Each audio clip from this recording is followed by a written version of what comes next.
So a lot of people have asked me, Ajuni, how did you get through what you went through? For those who are new to this channel, that was 13 years ago, all of a sudden waking up to the understanding that I had been abused by someone in my family. That I was a victim of incest, and never having known that before. And the truth is, the way I got through it was this singular principle that I also learned in my family, which was the principle of ik, or oneness. So in my faith, this is not a video about proselytizing. My faith doesn't believe in proselytizing. The word for what I call myself as a member of my faith is Sikh. I'm a Sikh, S-I-K-H, which just means student. So it just means a student of life. You can be a Sikh at the same time that you are a Hindu or a Christian or anything else. It's pretty much just a philosophy of life that now has become a religion, but originally was just a dude, Guru Nanak, walking around spreading just ideas. The most primary idea was just the number one. And this is just mathematical, one belongs to all of us. Hey, Manali. Hi, sweetie bear. What this principle means, if I can boil down how it helped me in my recovery, is everything has to come from one. Even if there is a two, one had to come before it. So it has to be born from there having been a one. And what that means is that there is a singular energy of the universe, that oneness, that gave birth to everything else that came after it. So even if bad things, evil things, terrible things, harmful things, they came from that one. They were born from that one. And this isn't meant to be a moral principle or a righteous teaching. It's literally just math, right?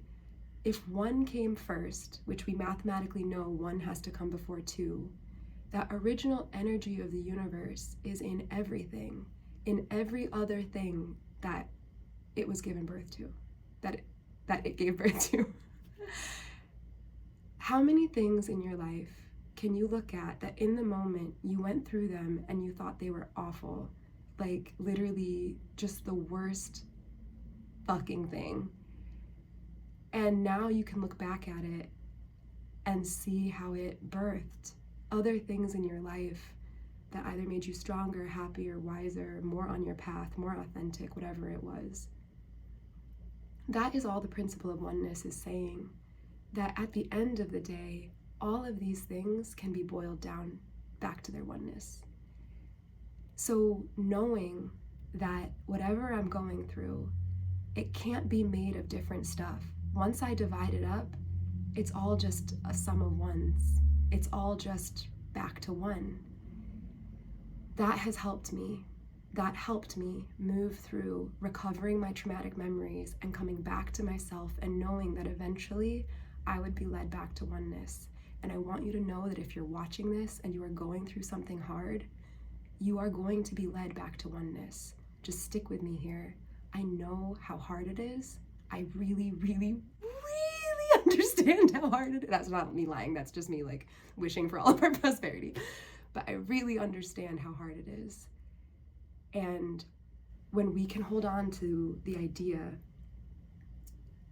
that this can all be momentum towards a greater oneness and understanding than we've ever known before, which I promise you it can, then we're going to be okay, and we're on that path. And this isn't like some people are better than other people, or like light workers and chat. It's just a thing. It's just literally a truism about life. You don't have to really believe anything to believe in this. You can literally just observe how life works. So for me, actually, let me take a step back and tell you about the word that we use for God. The closest approximation in the English language would be God in the Sikh faith or Sikh philosophy. We use the word, there's many words, but one of the most commonly used words for God is Waheguru. And it's two words smushed together, Wahe, which is literally just like the Punjabi whoa. It's like vahe, vahe. It's an expression, it's an onomatopoeia, it's an exclamation, wow, whoa, dude. And guru is teacher. So literally our word for God is the wow teacher. And that could be anything, but most essentially, it's that moment when you find the oneness again. The two is when we're separated, duality. The one is when we come back.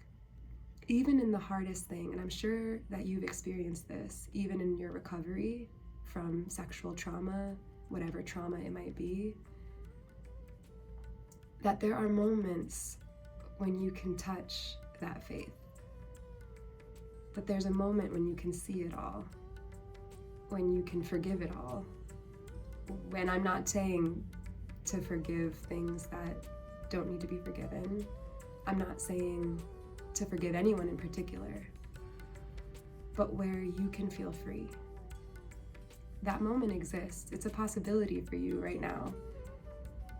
But the way to it is not by unbinding ourselves. It's not by forgetting everything. It's not by pretending we're okay. It's by truly experiencing and letting ourselves have the next right moment. So what does this look like in practice? What could it look like in practice?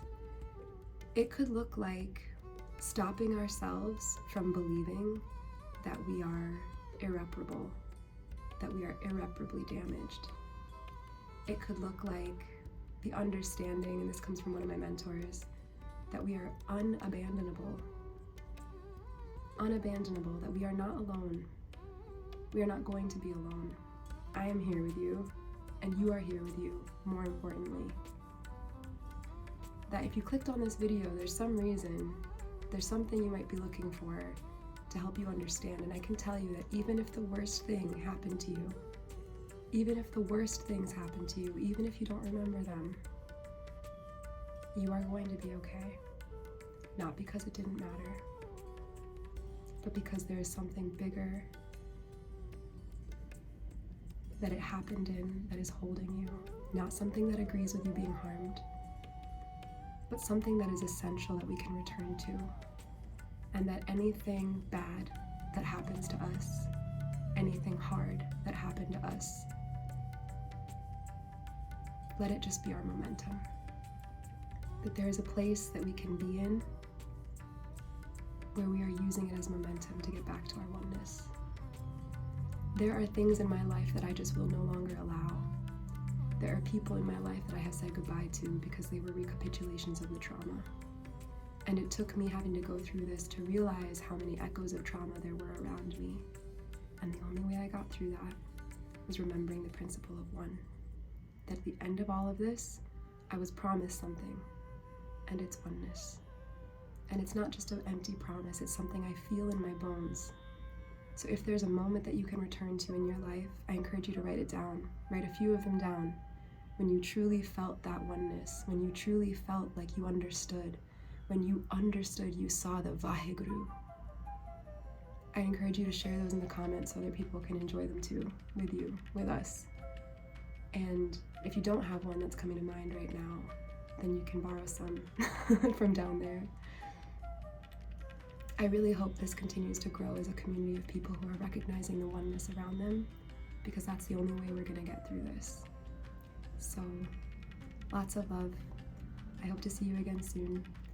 I'm speaking from a pretty deep place right now because I'm currently going through, I've been calling it the hardest moment of my life, but I guess the hardest moment of my life was when my memories came back. So I'll just call it one of the hardest moments of my lives. Of my lives? Ooh, interesting. I believe in that too, but I'm going through it right now.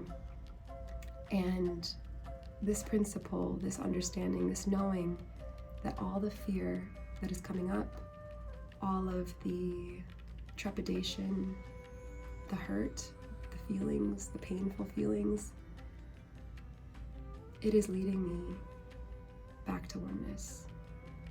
I'll be talking about that in my next video, so stick around.